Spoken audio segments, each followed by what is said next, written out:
ہمارے بندے ہونے کا یہی تقاضا کہ خالق ہم سے جو فرمائے ہم اس کو پورا کریں، اس لیے کہ ہم نے سب کچھ اسے بیچ دیا، ہم نے سب کچھ اس کی سپرد کر دیا ہے۔ سپرد کرنے کا تقاضا یہی ہے کہ اب کچھ ہماری مرضی سے نہیں ہوگا، ہم اپنی مرضی سے زندگی نہیں گزاریں گے، ہم اللہ تبارک و تعالیٰ کی مرضی سے زندگی گزارنے کے پابند ہیں۔ یا ایھا الناس اعبدوا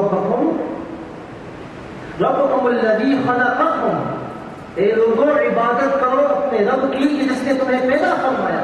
کیوں؟ علت کیا ہے؟ عزت کیا ہے؟ لعلکم تتقون، تاکہ تم تقویٰ اور پرہیزگاری اختیار کر سکو۔ ذرا اس بات کو سمجھنے کی کوشش کیجیے گا، بڑا ہی لطیف نکتہ ہے۔ کیا اسلام عبادات اس چیز کا نام ہے کہ ہم 5 وقت نماز پڑھیں، سال میں 1 مرتبہ ماہ رمضان میں روزے رکھ لیں، صاحب استطاعت زندگی میں 1 مرتبہ حج کر لیں، سال میں 1 مرتبہ صاحب نصاب زکوٰۃ بھی دیں؟ اسلام یہ ہے، لیکن فقط اتنا اسلام نہیں ہے۔ عبادات یہ ہے، لیکن فقط عبادات یہاں تک محدود نہیں ہے۔ خالق کائنات نے عبادات کا بڑا ہی وسیع مفہوم بیان فرمایا۔ عبادات کا مفہوم یہ ہے کہ ہم اپنی پوری زندگی قانون الہی سے پابند ہو کر گزاریں، قانون الہی میں اپنے آپ کو باندھ کر گزاریں۔ یعنی عبادات کا مفہوم یہ ہے کہ رضائے الہی میں، رضائے رسول علیہ السلام میں اپنی پوری زندگی کو بسر کریں، یہ عبادات کا مفہوم ہے۔ اب سوال یہ پیدا ہوتا ہے کہ اگر عبادات کا مفہوم یہی تھا کہ ہم اپنی پوری زندگی خالق کائنات کی رضا کے مطابق گزاریں، قانون الہی میں پابند ہو کر گزاریں، تو پھر یہ نماز، روزہ، حج، زکوٰۃ کیا فائدہ ہے اس کا؟ یہ عبادات ہم پر لاگو کیوں کی گئی؟ کیا وجہ ہے؟ اس کی وجہ یہ بیان فرمائی گئی کہ اللہ تبارک و تعالیٰ نے جب ہمیں نماز کا حکم دیا، مثال کے طور پر جب اذان ہوتی ہے، بندہ مومن کہیں پر بھی ہو، ذرا اپنے ایمان سے بتائیے گا کہ توجہ کہاں چلی جاتی ہے؟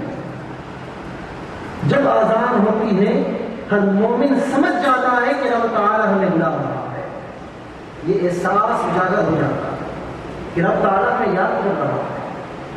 پھر بندہ مومن کیا کرتا ہے؟ پھر فوراً ذہن میں یہ احساس پیدا ہوتا ہے، ارے مجھے رب تعالیٰ کی بارگاہ میں جانا ہے، میرا جسم پاک ہے یا نہیں، میرے کپڑے پاک ہیں یا نہیں، طہارت پاکیزگی سب سے پہلے اس بات کا خیال کیا جاتا ہے۔ اس کے بعد وضو بنایا جاتا ہے۔ وضو کیا ہے؟ طہارت پاکیزگی۔ یہ طہارت پاکیزگی کا ہمیں یہاں پر درس دیا جا رہا ہے۔ اور اس کے بعد 5 اوقات جب اذان ہوتی ہے نماز پڑھنے کے لیے جاتے ہیں، نماز پڑھتے ہیں، ایک قانون الہی کے ماتحت ہو کر ہم ایک ہی طریقے سے اس کی بارگاہ میں قیام کرتے ہیں، پھر رکوع کرتے ہیں، پھر سجود کرتے ہیں، پھر قعدہ میں بیٹھتے ہیں۔ یہ ایک ہی طریقہ کار ہے۔ کیوں؟ یہاں پر ایک بات ہمیں یہ بھی بتلائی جا رہی ہے کہ جب آپ کوئی بندہ مومن نماز پڑھنے کے لیے جاتا ہے، طہارت پاکیزگی اختیار کر کے جب مسجد میں آ جاتا ہے، تو پھر اپنی انانیت کے خول سے اپنے آپ کو باہر نکال دے۔ وَاذْكُرِ اسْمَ رَبِّكَ وَتَبَتَّلْ إِلَيْهِ تَبْتِيلًا، انانیت کی خول سے باہر نکل جائے۔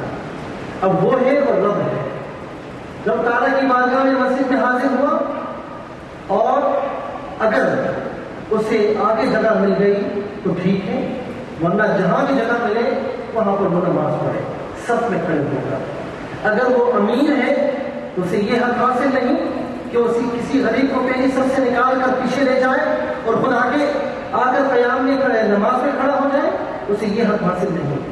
امیر ہو، غریب ہو، بادشاہ ہو، فقیر ہو، سب کے سب ایک ہی صف میں کھڑے ہیں۔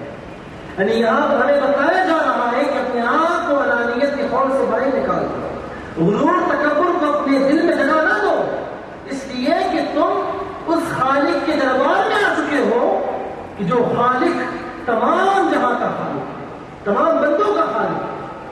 اب غرور تکبر ریاکاری سے مقررہ ہو کے جب آپ عبادات کریں گے، طہارت بھی اختیار کرنی، پاکیزگی بھی اختیار کرنی، انانیت کے خول سے باہر بھی نکل آئے، اور 5 اوقات وقت کی پابندی کے ساتھ آپ اللہ تبارک و تعالیٰ کے حضور جھک رہے ہیں، کتنی باتیں ملیں، کتنے فوائد ہمیں ملیں۔ یہ بار بار ہمیں اس عمل کو دہرایا جانا کیا تعلیم دیتا ہے؟ یہ تعلیم دیتا ہے کہ ہم اپنی عملی زندگی میں ان اعمال کو اپنا لیں، طہارت پاکیزگی کو اپنی عملی زندگی میں بھی اختیار کر لیں، وقت کی پابندی کو اپنی عملی زندگی میں بھی اختیار کر لیں، اور اس کے ساتھ ساتھ غرور تکبر کو، جہاں نماز میں ہم اپنے دل میں جگہ نہیں دیتے، مسجد میں آ کر غرور تکبر ریاکاری سے دور ہو جاتے ہیں، انانیت کو دور کر دیتے ہیں، اپنی عملی زندگی کو بھی اسی کے مطابق ڈھالنا ہوگا۔ یہ نماز ہمیں اتنے سارے سبق دیتی ہے، یہ نماز ہمیں ان باتوں کا پابند بناتی ہے۔ اسی لیے جو نماز نہیں پڑھتا وہ ان میں سے کسی باتوں کا پابند نہیں ہوتا۔ صرف دین اسلام ہی ایک ایسا مذہب ہے کہ جو ہمیں ہر اچھی بات کا پابند کرتا ہے۔ آپ دیکھیں کہ روزہ رکھنا ہے تو کیا ہے؟ ایک بندہ ماہ رمضان میں صبح سے لے کر، صبح صادق سے لے کر اور غروب آفتاب تک بھوکا پیاسا رہتا ہے۔ بعض اوقات وہ اکیلا بھی ہوتا ہے، اسے نفس کہتا ہے کہ وہ کھا لے پی لے، کوئی بھی نہیں دیکھتا۔ عام دنوں میں گناہ کرنے والا اکیلے میں جو گناہ کرتا ہے، ماہ رمضان میں یہ فیل نہیں ہوتا تھا۔ اسے کتنی بھی بھوک لگ رہی ہو، کتنی بھی پیاس لگ رہی ہو، اکیلے کمرے میں بیٹھا ہے، کوئی بھی نہیں دیکھتا۔ اسے پتا ہے کہ میں اگر کھا لوں گا پی لوں گا مجھے کوئی پکڑ بھی نہیں سکتا۔ کیوں نہیں کھاتا، کیوں نہیں پیتا؟ خالق کی کائنات اسے دیکھ رہا ہے، اللہ تبارک و تعالیٰ سے ملاحظہ فرما رہا ہے۔ یہ احساس اس کے دل میں جگہ پا لیتا ہے، یعنی یہ احساس کہ ہر وقت خالق کی کائنات مجھے دیکھ رہا ہے۔ مجھے بتائیے کون گناہوں کے قریب جائے گا؟ کوئی بھی نہیں جائے گا۔ بلکہ ایک شیخ نے جب اپنے مرید کو حلقہ ارادت میں شامل کیا، کئی مرید بیٹھے ہوئے تھے، اس شیخ کو ایک مرید سے بڑی محبت تھی،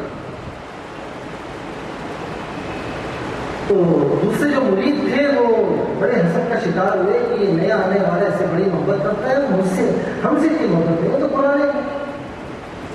شیخ نے اپنی کرامت سے، اپنی وسیع نظری سے اس بات کو جان کیا،